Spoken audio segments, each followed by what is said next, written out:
At sunrise, the water didn't look dangerous. It never does. It just moved, slow, quiet, unstoppable, straight toward a neighborhood that shouldn't have existed.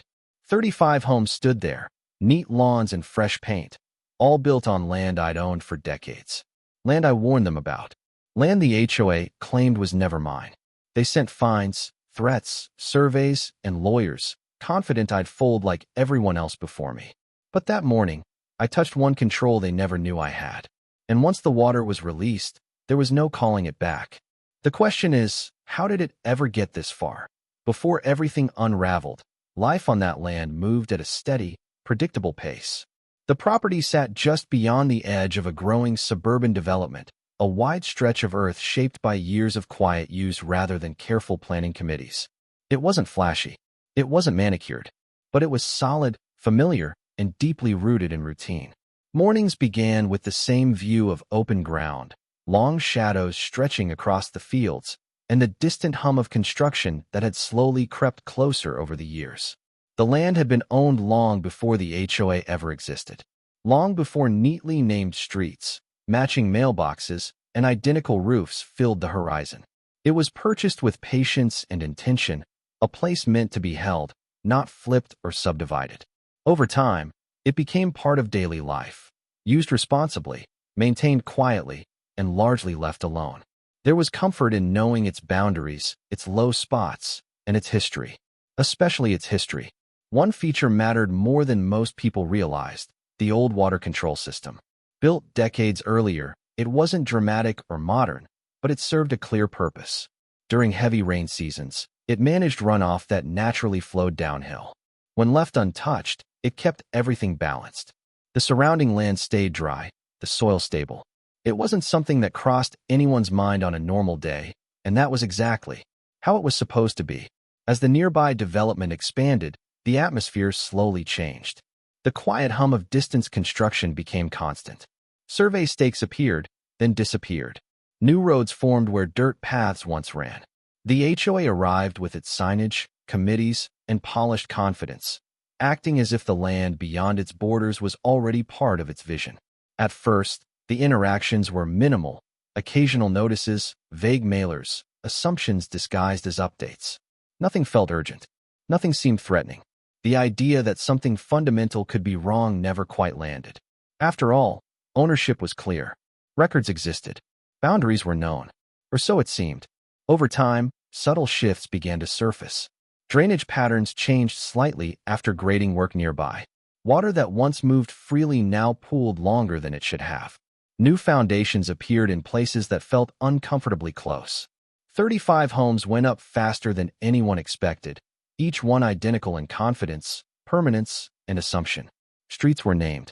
Lawns were installed. Families moved in, unaware of what sat beneath their foundations, or whose land they were truly standing on. The HOA operated with efficiency and certainty. They sent out notices not as requests, but as declarations. Their authority felt absolute within the development, and they acted as if it naturally extended outward. Fines appeared for issues that made no sense. Surveys were referenced that had never been acknowledged. Lines on maps were treated as final, even when they conflicted with decades of documentation. Still, there was restraint, a belief that clarity would win, that paperwork would correct the course, that no one would allow such a massive mistake to stand once it was fully understood. The situation felt temporary, like a misunderstanding waiting to be resolved by reason. But beneath the surface, pressure was building. Not just legal pressure or financial tension, but something more physical. The land remembered what it was designed to do. The water still followed gravity, and the systems that controlled it had never stopped working. What no one in that HOA seemed to grasp was that they hadn't just crossed a property line. They had built an entire neighborhood on top of a balance they didn't understand, and one day, that balance was going to shift. What began as a quiet disagreement slowly transformed into a campaign of pressure that never seemed to pause. The HOA didn't arrive loudly or aggressively at first. It crept in through official-looking envelopes, neutral language, and an air of confidence that implied everything had already been decided. Notices arrived citing boundary discrepancies. Then came warnings about unauthorized land use. Each one carried the same undertone: comply now, where consequences would follow. The first fines appeared almost casually. Small amounts at first, framed as administrative corrections rather than punishments. They referenced rules that had never applied before, requirements that didn't make sense outside the HOA's borders. When challenged, the response wasn't explanation, it was repetition. The same language, the same claims, the same assumption that authority, once declared, didn't need justification. As the neighborhood expanded, so did the HOA's reach. Their confidence grew with every completed home.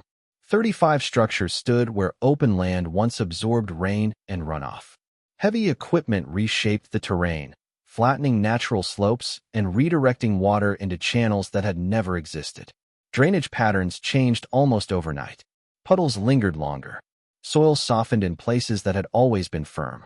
The land was reacting, quietly at first, but unmistakably. The HOA dismissed every concern. Engineering plans were cited. Professional assessments were referenced.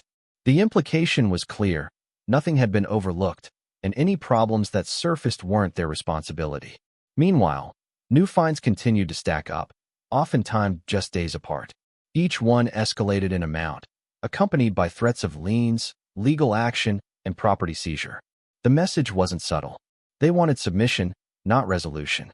Attempts to resolve the issue through documentation went nowhere. Deeds were questioned. Surveys were challenged. Historical records were treated as irrelevant. The HOA relied on newer maps, clean lines drawn by contractors who had never walked the land during a storm. They spoke in absolutes, as if the past could be erased simply by declaring it outdated. The pressure wasn't limited to paperwork. County inspectors began appearing unexpectedly. Complaints were filed anonymously, always aligning perfectly with the HOA's interests. Each inspection found something minor, something that could be fined, flagged, or scheduled for follow-up. None of it felt coincidental. The pattern was too consistent. The timing too precise. As the months passed, frustration turned into resolve. There was a growing realization that this wasn't a misunderstanding. It was a strategy. The HOA wasn't trying to clarify ownership or correct a mistake. They were trying to overwhelm, betting that persistence would outlast resistance. They assumed time, money, and stress would eventually force compliance. Meanwhile, the land continued to shift. Rainfall that once disappeared into the ground now flowed differently. The old water control system responded as it always had, adjusting to increased runoff. It was doing exactly what it had been built to do decades earlier: protect lower ground from flooding. But the world around it had changed, and the HOA had never bothered to understand why that system existed in the first place. New residents moved in, unaware of the tension beneath their feet. To them, everything looked perfect. Fresh pavement, trimmed hedges, calm evenings. The HOA marketed the development as safe, modern, and well-managed. No one mentioned the unresolved land dispute. No one talked about the fines piling up just beyond the neighborhood's edge.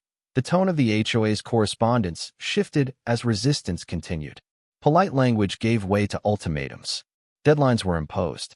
Consequences were spelled out in bold text. They accused obstruction, non-cooperation, and even negligence. The implication was that standing firm was somehow irresponsible. What made it worse was the silence that followed each attempt at reason. No acknowledgement of evidence. No discussion of alternatives. Just the same demands, repeated with increasing force. It felt less like a dispute and more like an eviction attempt, one disguised as governance. Every escalation carried a cost. Legal consultations drained time and resources. Surveyors were hired, only to have their findings dismissed.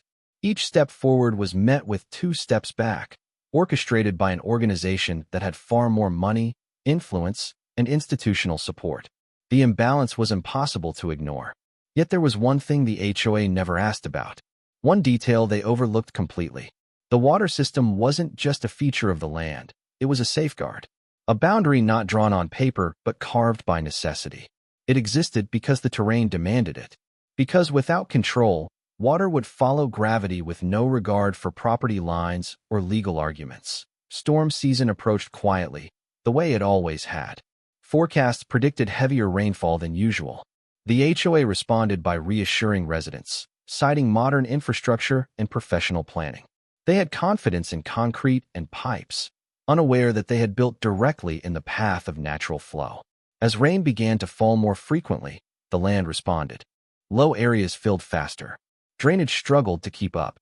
The old system adjusted automatically, compensating for increased pressure. It wasn't dramatic yet, but it was noticeable. Enough to raise concerns. Enough to trigger more complaints, this time from residents within the development. The HOA deflected responsibility. Blame shifted outward. Accusations were made that water was being mismanaged intentionally, that interference was occurring, that the system should be disabled entirely. They demanded access. They demanded changes. They demanded control over something they had never owned. Refusal only intensified the situation. Legal threats escalated into formal action. Letters arrived outlining penalties that bordered on absurd. The tone was no longer authoritative, it was desperate. They needed compliance, and they needed it quickly. Behind the scenes, internal pressure within the HOA grew. Residents complained about standing water. Foundations showed early signs of stress. Landscaping failed. The perfect image began to crack, and the HOA scrambled to contain it. But instead of addressing the root cause, they doubled down on enforcement. The turning point came quietly, without announcement. Another storm rolled in, heavier than expected. The land absorbed what it could, but the volume was unprecedented. The system responded as designed, preparing to divert excess water safely away from vulnerable areas. The only problem was that those vulnerable areas now included an entire neighborhood. At that moment, everything hung in balance. The HOA assumed authority would prevail. That pressure would force compliance before nature intervened. They believed control was still theirs to claim. They were wrong. And as the rain continued to fall, the consequences of every ignored warning, every dismissed record, and every overreaching demand moved closer to the surface, waiting for the moment when resistance would no longer be theoretical, but unavoidable. The storm arrived without ceremony, the way inevitable things always do. It built quietly over hours, clouds thickening, air growing heavy, rain falling first as a whisper and then as a steady, relentless weight. By the time night set in, the ground was already saturated. Every low spot held water. Every slope fed it downward. And every system designed to manage that pressure was awake and working. Inside the HOA offices, panic replaced confidence.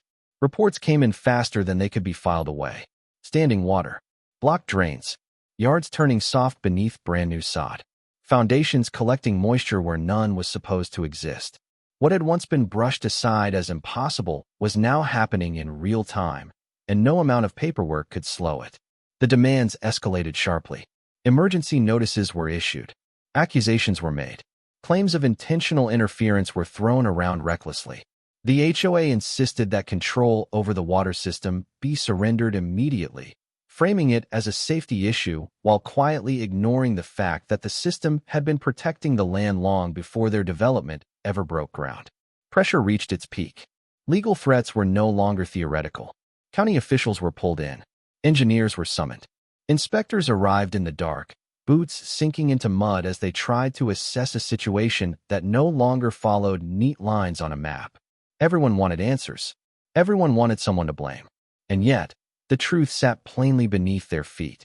Records surfaced that could no longer be dismissed. Original land documents. Historical surveys. Environmental filings that clearly outlined the natural flow of water and the purpose of the control system. It became undeniable that the development had been approved without accounting for any of it. 35 homes had been placed directly in harm's path, not because of neglect by the landowner, but because of shortcuts taken by those in power. The HOA's authority began to crack under scrutiny. Their claims of ownership unraveled when confronted with decades-old filings that predated their existence entirely. Their confidence faltered as county officials questioned how permits had been issued without proper environmental review. Their threats lost weight as the liability shifted unmistakably in their direction. As the storm intensified, so did the consequences of their decisions. Water levels rose steadily, pressing against barriers never meant to hold it back. Drainage systems clogged under strain. Retention areas filled beyond capacity. The neighborhood that had been marketed as pristine and protected now sat vulnerable, exposed by arrogance and assumption. Then came the moment they could no longer control. The water system responded exactly as it had been designed to. With precision. With inevitability. As runoff reached critical levels, The safeguards activated. Channels opened. Gates adjusted. Flow was redirected along the path nature had always intended. Not out of spite, not out of revenge, but because that was the only option left. Water moved forward, steady and unstoppable. It followed gravity, ignoring property lines and committee authority. It spread through low-lying areas where homes now stood, pooling where lawns once gleamed. Streets turned slick. Basements took on moisture. The illusion of control dissolved under the weight of reality. The HOA scrambled to contain the fallout. Emergency crews were called. Pumps were deployed.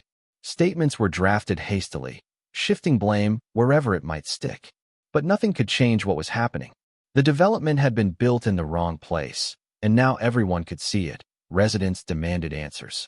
Questions spread faster than the water itself. How had this been allowed? Who approved it? Why hadn't warnings been heeded? The HOA's silence was louder than any response they could have offered. Their authority, once unquestioned, now felt held low. County officials stepped in decisively. Construction approvals were reviewed. Environmental oversight failures were documented. Liability assessments began. The same system the HOA had tried to seize control of was now being cited as evidence of their negligence. Every ignored warning, every dismissed concern, every fine issued in bad faith came back into focus. The turning point was undeniable. The balance of power shifted completely. What had been framed as a defiant landowner resisting governance was revealed as something else entirely. A warning ignored, a safeguard misunderstood, and a development rushed forward without respect for the land it occupied. As water slowly receded, the damage remained. Not just physical damage, but reputational. Trust eroded. Confidence collapsed. The HOA's leadership faced scrutiny they had never anticipated. Their decisions were questioned publicly. Their authority challenged openly. Their certainty shattered by facts that could no longer be buried under procedure. And through it all, one truth stood firm. The land had never changed. The water had never changed. The system had never failed.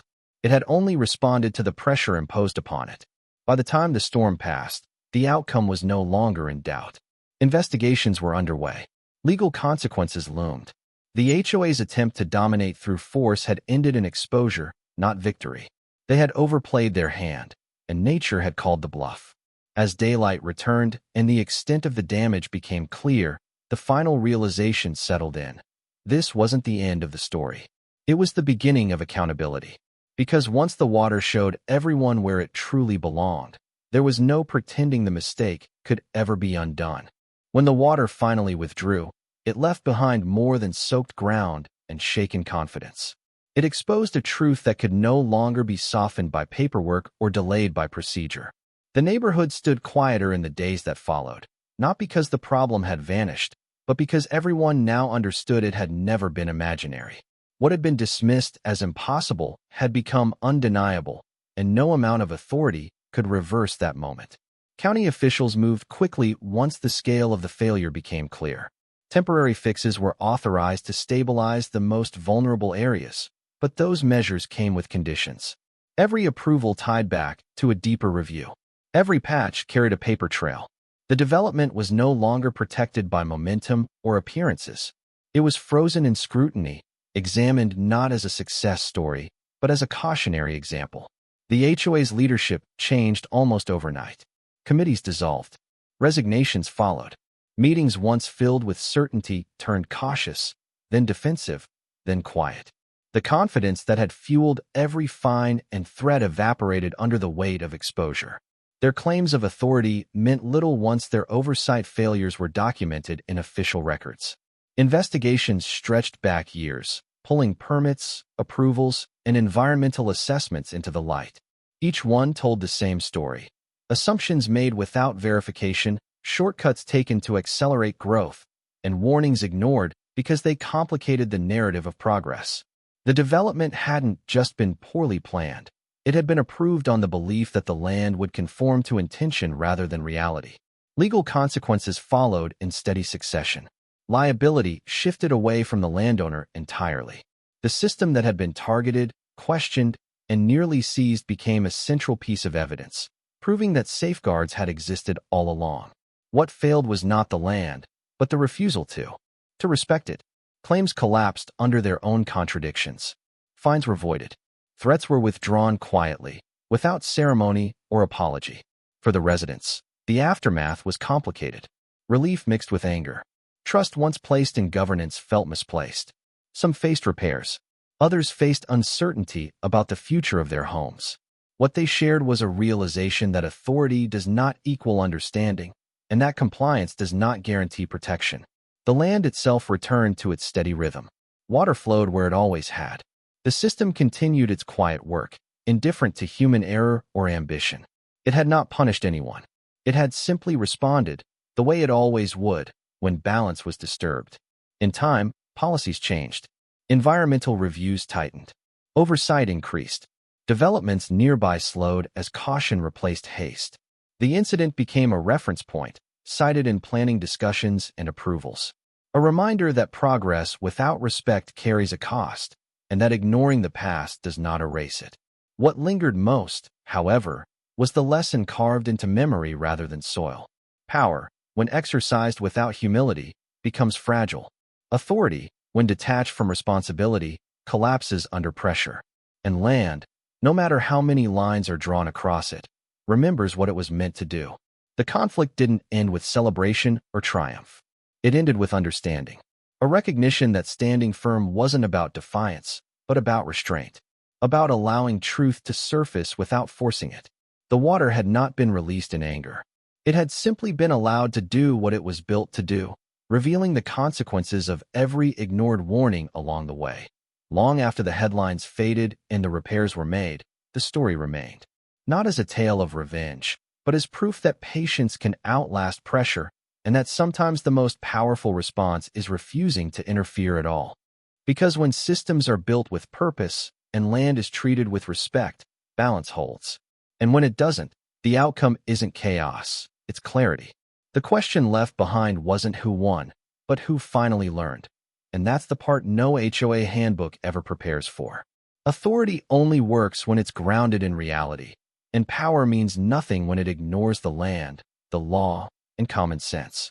What started as quiet overreach turned into a lesson no committee could find a way. If this story made you question how much control HOAs should really have, you're not alone. Share your thoughts in the comments. I read them all. And if you want more real stories where power gets challenged and truth finally surfaces, subscribe to HOA Prime Stories. Because some lines can be crossed, but others were never theirs to draw.